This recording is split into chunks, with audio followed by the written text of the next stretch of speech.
எப்பவுமே உங்களை முதல்ல நீங்கள் கவனிக்கணும். உங்கள் ஹெல்த்தை, உங்கள் வெல்த்தை.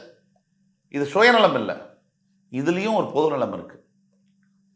என் வண்டியை நான் கரெக்டாக வச்சாதான் மற்றவன் மேலே நான் மோதாமல் இருப்பேன். பல பேர் என்ன பண்ணுறாங்கன்னா, தியாகம் பண்ணுறேன், நான் ரொம்ப பெரிய ஆள், நான் எவ்வளோ பெரிய உத்தமன், புண்ணிய ஆத்மா அப்படிலாம் சொல்லிட்டு கண்ணா பின்னான்னு சாக்ரிஃபைஸ் பண்ணிட்டு, அளவுக்கு அதிகமாக சாக்ரிஃபைஸ் பண்ணிட்டு, பின்னாடி யாருக்காக சாக்ரிஃபைஸ் பண்ணாலும் அவங்களோடய சண்டை போட்டுட்டு இருப்பாங்க. அர்த்தமே இருக்காது. ஒன்று கொடுக்கக்கூடாது, கொடுத்தா அதை சொல்லக்கூடாது, சொன்னால் அதை கேட்கக்கூடாது. இது வாழ்க்கையுடைய 3 தம் ரூல்ஸ்.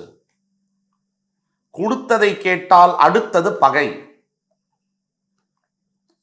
இதெல்லாம் நீங்க ஃபாலோ பண்ணணும். இப்ப வரக்கூடிய காலகட்டங்கள் என்ன அப்படிங்கிறத பத்தி பேசுவோம். முதலாவதாக, லவ் பண்ணக்கூடிய ரிஷபராசி அன்பர்களுக்கு எக்ஸ்ட்ரீமா இருக்கு, பெனிஃபிட்டபிளா உடனே கல்யாணம் நடக்கக்கூடிய யோகம் இருக்கு. கற்பனை வளம் ரிஷபராசி என்பவர்களுக்கு 30 ஆண்டுகள் இல்லாத அளவிற்கு சூப்பரா இருக்கும். கிரியேட்டிவிட்டி, உங்க பிரெயின் அட் இட்ஸ் பெஸ்ட் அப்படின்னு சொல்லுவாங்க. உங்கள் மூளை தன்னுடைய உச்சக்கட்ட திறனுடன் செயல்பட போகிறது. திருமண வாழ்க்கையில் பிரிந்த ரிஷபராசி என்பவர்கள் கூட ஒன்றாக சேரக்கூடிய யோகம். திருமணம் ஆகாதவர்கள் நல்ல வாழ்க்கை துணையை பெறக்கூடிய 30 ஆண்டுகளுக்கு பிறகு யோகம் வந்திருக்கு. இதை மட்டுமா, எதிர்பாராத யோகங்கள். நல்ல வீடு கிடைக்குமா? பணம் இருந்தால் நல்ல வீடு கிடைச்சிருமா? அழகா இருந்தா, படிச்சிருந்தா, நல்ல குடும்பத்தில் இருந்தா நல்ல பொண்ணு பையன் கிடைச்சிருமா? இல்லை. ஆனால் இந்த எதிர்பாராத யோகங்கள் இப்ப கிடைக்க போகுது ரிஷபராசி அன்பர்களுக்கு. 30 வருஷத்துக்கு அப்புறம் அப்படிப்பட்ட ஒரு டைம். வெற்றியின் சுவைனா என்ன, அதை ஃபுல்லா அனுபவிச்சு அந்த டேஸ்ட்டை உணர வைக்கக்கூடிய ஒரு காலம் இது. எப்பேற்பட்டனா 30 இயர்ஸுக்கு அப்புறம் இப்படி ஒரு டைம் வருது. சரியா? இப்ப இந்த 30 வருஷத்துக்கு அப்புறம் எல்லாமே கைகூடும், அதிசயங்கள் நடக்கும். அதிசயம் நடக்குமா? உடனே கமெண்ட்ஸ்ல நிறைய, நம்ம ஊர் பூரா எப்படின்னா 10 பைசா பெறாத ஒரு 10 கூட்டம் எப்பவுமே இருக்கும். கமெண்ட்ஸ்ல போய் கட்ட கட்ட கட்ட கட்ட கட்ட நெகட்டிவா போடுவாங்க. நம்ம தம்ப்நெயில் என்ன கிளப் டான்ஸா போட்டிருக்கோம் இல்லையே, நம்ம சுவாமியுடைய படத்தை போட்டிருக்கோம், ஜோதிடம்னு போட்டிருக்கோம். உள்ள வந்து முழு வீடியோவை பார்த்துட்டு ஜோதிடம் பொய்யும்பாங்க. நீங்க நம்ம நல்லா புரிஞ்சுங்க, ஜென்ரல் சைக்காலஜி என்ன. நமக்கு பிடிக்காத தம்ப்நெயில், நமக்கு சம்பந்தம் இல்லாத சப்ஜெக்ட் தம்ப்நெயில் இருந்தாலும் உள்ளே போக மாட்டோம், வீடியோ ஸ்கிப் பண்ணி போயிட்டே இருக்கும். ஆனால் சில நாத்திக கும்பல்கள், அப்படியே சொல்றேன், நாத்திக கும்பல்கள், ஆன்டி சோஷியல் எலிமெண்ட்ஸ் உள்ள வந்து ஃபுல்லும் பார்த்துட்டு சொல்லுவாங்க, எனக்கு இந்த வீடியோ பொய், ஜோதிடம் பொய், இவர் சொல்றது பொய். இப்போ யார் கேட்டா உங்களை நான் சொல்றது உண்மையா பொய்யா? நான் என்ன பரீட்சை எழுதிட்டு இருக்கிறேன்? கடவுளே நேரில் வந்து சொன்னாலும் நீங்க போய் தான் சொல்லுவீங்க. ஏன்னா கடவுளே இல்லைங்கிறீங்களா, அதையே பொய்ங்கிறீங்க. உங்களுக்கு கடவுள் போஸ்டரை போட்டிருக்கோம், உங்களுக்கு உள்ள என்ன வேலை? கடவுள் நம்பிக்கை இல்லாதவர்களுக்கு இது நல்லதே நடக்கும். அதிசயங்களை கடவுள் நடத்துவார். அதிசயங்களை ரிஷபராசி அன்பர்கள் வாழ்க்கையில் 30 ஆண்டுகள் இல்லாத அளவிற்கு அதிசயங்களை அவர் நடத்துவார் அப்படிங்கிறது உண்மை, ஆணித்தனமான. எந்த மாதிரி அதிசயம்? சம்பந்தம் இல்லாத மிகப்பெரிய ஒரு பணத்தொகை வரலாம், லீகலா வரலாம். சம்பந்தம் இல்லாத ஒரு கான்டாக்ட் மூலியமாக அப்படி டோட்டல் லைஃபே வந்து சேஞ்ச் ஆகலாம். ஒரு பெரிய மனிதரோட கான்டாக்ட், டக்குன்னு பெரிய வேலை, டக்குன்னு ஒரு டிரான்ஸ்ஃபர், டக்குன்னு ஒரு foreign country movement, migration, life அப்படியே டோட்டல் சேஞ்ச் ஆகலாம். டக்குன்னு ஒரு நல்ல வரன், அந்த பெண்ணை கல்யாணம் பண்ணதுக்கு அப்புறம் வாழ்க்கை என்ன ஆகும்? கட கட கடன் ஏறுவார். நடந்திருக்கா இல்லையா? இந்த கணவனை கல்யாணம் பண்ணதுக்கு அப்புறம் மனைவியுடைய வாழ்க்கை சூப்பரா இருக்கு. இந்த குழந்தை பிறந்த அப்புறம் லைஃப், பெரிய பொண்ணு பிறக்கிறா, சீமந்த புத்திரி, டோட்டல் லைஃப் சேஞ்ச். இப்படியெல்லாம் அதிசயங்கள் நடக்க போகுது அடுத்த 2 வருஷத்துல. காலத்தின் கணக்கு, காலத்தின் கணக்கு எப்படி வெல்வதுன்னு சொல்றோம். ஆனா காலத்தின் கணக்கு மண்டியிட்டு உங்கள் முன்னால் வந்து விழும். இது நடக்கும். எந்த விஷயத்துல கவனம் தேவை? ஒரே விஷயத்துல கவனம் தேவை. வர்ற பணத்தை ஊதாரித்தனமாக செலவு பண்ணக்கூடாது. நமக்கு 10,000 ரூபாய் வரணும், 1 லட்ச ரூபாய் வருது, நம்ம சும்மா இருப்போமா? 10,000 ரூபாய் வந்தாலே கவர்மெண்ட் சொல்றாங்க, டே மாமா அந்த ஊர் என்ன விலை, இந்த தெரு என்ன விலைன்னு சொல்லுவோம், லாட்டரியில கிடைச்ச மாதிரி. அதுவே 1 லட்ச ரூபா, 10 லட்ச ரூபா வந்துச்சுன்னா நம்ம சும்மா இருப்போமா? கண்டத போக்குவரத்து மச்சான், நான் பெருமைக்காக இந்தா வச்சுக்கோ 1,00,000, இந்த 50,000 பொடி, இந்த வேலையை பண்ணக்கூடாது.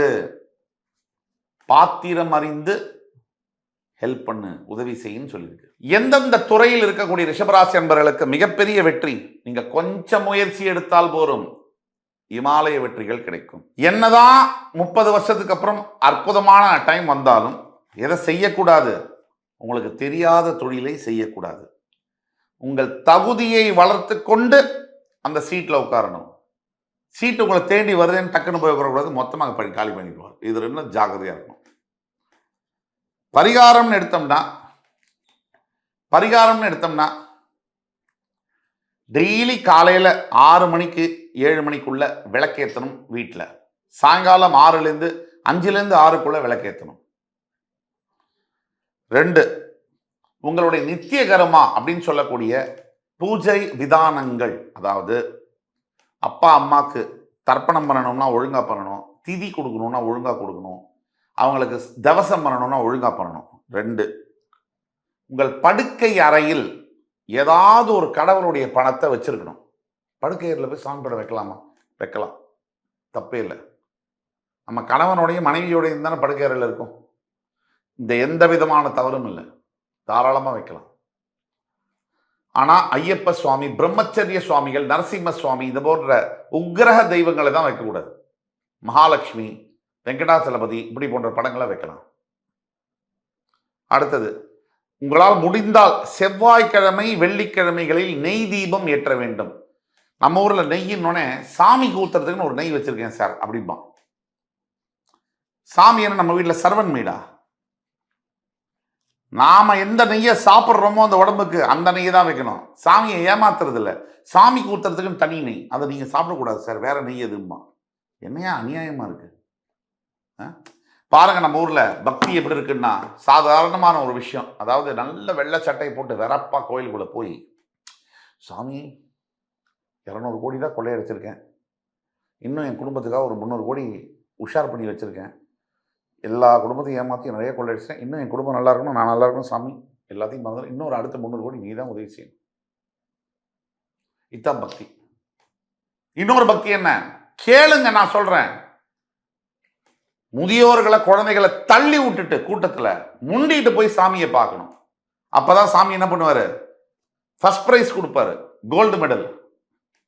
யாராவது 85 பேரை இவன் தள்ளி விட்டான், நீ வாடா சாமி, நான் 102 பேரை தள்ளி விட்டுருக்கிறேன், நீ முதல்ல வா மடியில் உட்காருன்னு சொல்லுவார். ஆன்மீகம்னா புரிதல் வேணும் சார். பக்தினா என்னன்னு அடுத்தவர்களை சாமி பார்க்க வைக்கிறதாங்க சாமிக்கு பிடிச்ச விஷயம். அப்பதான் உங்களை தேடி அவர் வருவார். மனம் என்ற கோவில் திறக்கின்ற போது அழைக்காமல் அங்கே தெய்வம் வந்து சேரும். திருந்தணும் மக்கள். இதை பார்த்து கொண்டிருக்கக்கூடியவங்க யாராவது இந்த தவறை செய்திருந்தால் திருந்த வேண்டும். சாமினா என்ன சார்? மற்ற குழந்தைகளையும் முதியோர்களையும் முன்னாடி அமைச்சு நீங்க பாருங்கமான உதவி செஞ்சு இடிச்சுக்காம எதுக்கு சார்? சாமி அங்கதான் அந்த கர்ப்பகத்தில் தான் எடுக்க போறாரு. அவர்கள் ஹைப் ஏற்படுத்துறாங்க கோவில்ல. நீங்க அந்த அதுக்கு நீங்க வந்து விக்டிமைஸ் ஆகலாமா? பாதிக்கப்படலாமா? எதுக்கு சார் பாதிக்கப்படணும்?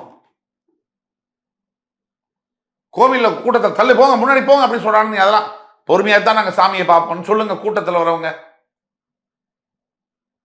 முடிச்சு தள்ளிட்டு போறீங்க. குழந்தைகளையும் முதியவர்களையும் தள்ளி என்ன பக்தி? சாமி கிட்ட போய் பார்த்து சாமி உங்களுக்கு என்ன சார் அருள் பண்ண போறாரு? முதல்ல சாமினா என்னன்னு புரிஞ்சுக்குங்க. இது உங்களுக்கு மட்டும் இல்லை, எல்லாருக்கும் தான் சொல்றேன். ஆக ரிஷபராசி அன்பர்களுக்கு 30 ஆண்டுகளுக்கு பிறகு உங்களை வெல்ல யாரால் முடியும்? எனக்கு ரொம்பவும் பிடித்த ராசி மகர ராசிக்கு இணையான ரிஷபராசி. உங்களுடைய வாழ்க்கை இப்பொழுதிலிருந்து மிக பெரிய திருப்பங்களை சந்திக்கவிருக்கிறது. இதுவரை இல்லாத அளவிற்கு 30 ஆண்டுகளுக்கு பிறகு வாழ்க்கை உச்சத்தை எட்டப் போகிறது என்று கூறி அடுத்து வரும் காணொலியில் உங்கள் அத்துணை பேரையும் சந்திக்கும் வரை உங்களிடமிருந்து விடைபெறுவது உங்கள் சுபாஷ் பாலகிருஷ்ணன். நன்றி, வணக்கம், வாழ்க வளமுடன்.